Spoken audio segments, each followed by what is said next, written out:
Kyambo hip-hop Joshua talks about how Aaliyah boosted his confidence down there in Miami when they was doing the recording down there for their Rocafella albums for Beanie Siegel and Memphis Bleak.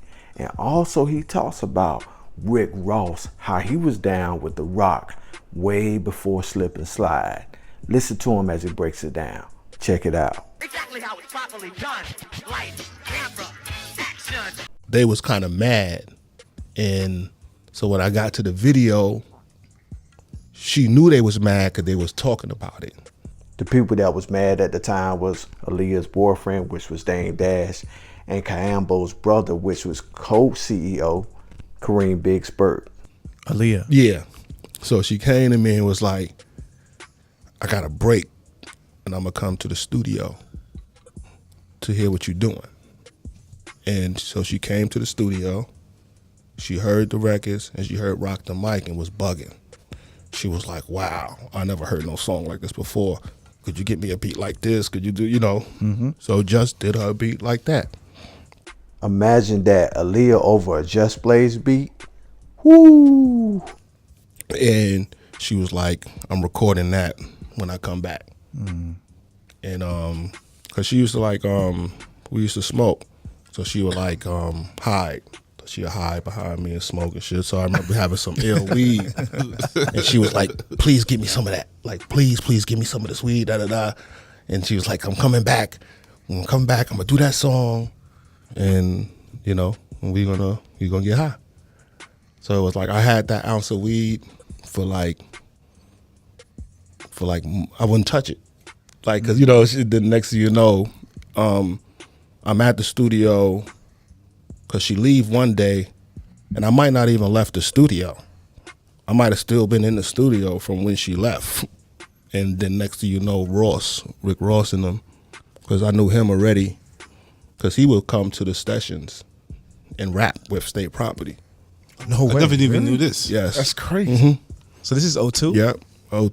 01. 01? Okay. Yeah, cause this is before September 11. Right.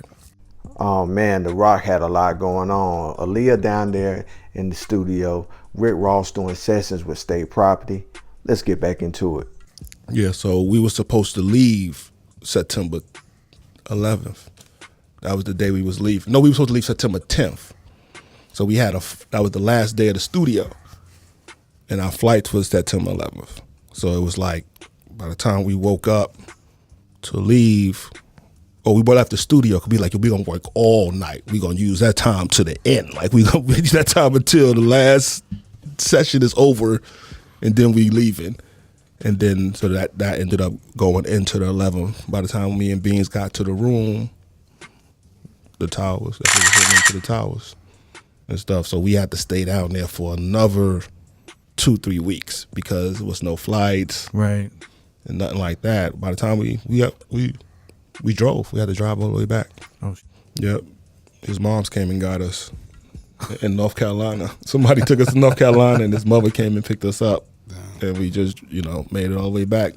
And then that's when I finally smoked that ounce. I was like, okay, now we ain't got no more weed. We was on that road, But yeah, so it was so she was real cool. I spent a lot of time with her, like in the Hamptons. Kyambo also talks about how when he initially linked up with Rick Ross. Listen to him as he breaks it down. Check it out. You mentioned Rick Ross. Like, I know you kind of like skipped over it, but like for him to be around that time, like, who was he connected with? I knew him. I knew his manager. Okay. I knew his manager. His name is Red and Rue. Those are my guys. I knew them from like a homie I knew from the streets who was like, yo, when you go to Miami, holla at these guys. And they used to come and pick me up, take me to Miramar and all around the place and stuff like that. And then maybe one of the second or third times I came out, they were like, yo, we got an artist we want you to hear. And it was Ross. So I heard him probably like 98. Wow. 97. I mean, way back then. And that's years before he even got with Slip and Slide. So I tell you, these Rocafella stories are just getting to be more and more. I mean, just so much information in every story. Who would have known that Rick Ross would have been dealing with Rocafella years before Slip and Slide? This will make a great documentary. I hope they'll be able to get around to it one day. Like, share, subscribe. We out.